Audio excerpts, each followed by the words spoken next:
Lo que es importante en Internet son los procesos de difusión de uso, de difusión de... O sea, en el momento, pues, el hecho de que Twitter esté ahí no quiere decir nada si Twitter no tiene un seguimiento suficiente, no ha superado una fase de la curva, ¿no? A partir de un momento en que Twitter ya se convierte prácticamente en el pulso informativo del planeta, eso cambia, ¿no? Unirse a un grupo de Facebook es un, digamos, activismo de salón, ¿no? Es muy fácil, le das al botoncito y dices, oh, qué bien, estoy haciendo activismo. En realidad eso no tiene mucho de activismo como no lo acompañes de acciones reales, ¿no? De, oye, pues no sé, escribir en una página tuya y difundir ideas y tal, ya es una acción más comprometida. Salir a la calle mucho más. Y en ese sentido el 15M fue una prueba.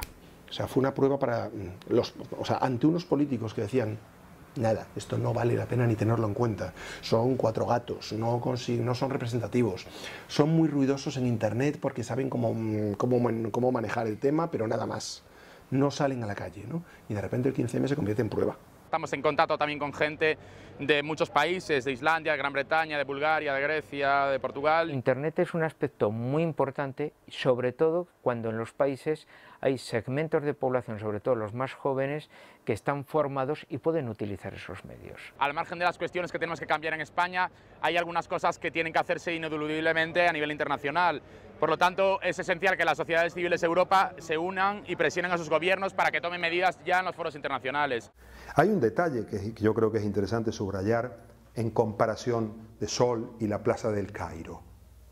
Es decir, en la Plaza del Cairo se juntan una rebeldía con dos grandes fuentes de alimentación. Una miseria insoportable, es decir, una pobreza insufrible. Son sociedades en donde el nivel de desigualdad y el nivel de pobreza es extremo. El caso de Túnez es muy claro. Y otra, la exigencia de democracia versus autoritarismo de los sistemas políticos, ¿verdad? O sea, reclamando el voto y el reparto, por decirlo así, ¿no? En el caso de Sol, en cambio, mucho más que eso, lo que está planteado es no tanto el voto, que ya votamos, sino el hartazgo de cierta manera de ejercer el derecho de voto. Es decir, recrear, reconstruir la relación entre el voto y la toma de decisiones políticas. Ser ciudadano las 24 horas del día, por decirlo de alguna manera. Tener un momento ciudadano diario, ¿no? No el momento ciudadano cuatrianual de ir a las elecciones y votar, digamos, ¿no? Y por otra parte no aceptamos la forma en que estamos soportando y saliendo de la crisis, que no es el punto de vista de la miseria, es el punto de vista de la destrucción enorme de empleo y de riqueza de la gente, de bienestar de la gente, que supone la propia crisis y la manera de afrontarla, ¿no? No se puede comparar la situación o del Yemen o de Libia, que son sociedades más tribales, más arcaicas, con sociedades, desde luego, mucho más contemporáneas, con una identidad nacional, como puede ser la siria o la egipcia, que son revoluciones que aquí se están dando pacíficas y allí se están dando violentas, por ejemplo, en el caso sirio. Hombre, sí, también un poco por la personalidad del propio sistema.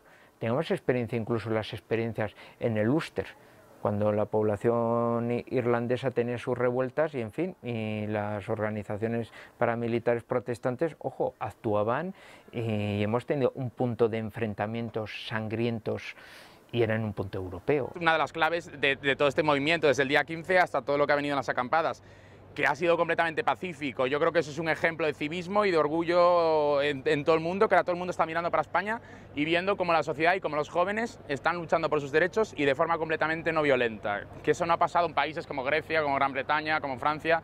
Aquí, o sea, se ha demostrado que somos una sociedad perfectamente cívica y que podemos protestar y defender nuestros derechos de forma completamente pacífica.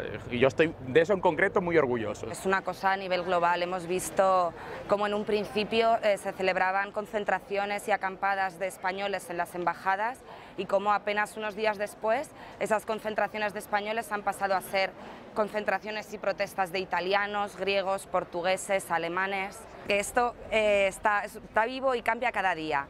Las asambleas hasta hoy, todas las que han habido, son al mismo tiempo que un ámbito de debate, un ámbito de aprendizaje, ¿no? Es decir, la gente que está en estas asambleas está haciendo, muchos de ellos, un primer ejercicio de democracia. Uno de los valores fundamentales del movimiento ha sido que sea un movimiento horizontal en el que pueda participar todo el mundo y en el que las cosas se decidan de forma democrática por un proceso asambleario. O sea, nos ha presionado mucho con el tema del consenso de mínimos, por ejemplo, y en realidad hemos tardado 8 días en llegar a ese consenso, cuando en realidad los partidos políticos tardan muchísimo más tiempo. Yo creo que se está cuidando de no abortar este proceso exigiéndole propuestas, concreciones inmediatas, ¿no? Probablemente esto en los próximos días dé de sí algún tipo de comunicado. Hay básicamente 2 pasos a mi juicio. Uno es la estructuración y fortalecimiento de todo lo que se ha creado, de las ideas, de las personas y de las comisiones y grupos de trabajo que se han creado y de las asambleas de barrio. Toda esa estructura, junto a una organización telemática mucho más eficiente, son las que van a hacer que el movimiento progrese y pueda consolidarse e ir divulgando en el resto de la sociedad los debates que está planteando. Mañana hay una asamblea general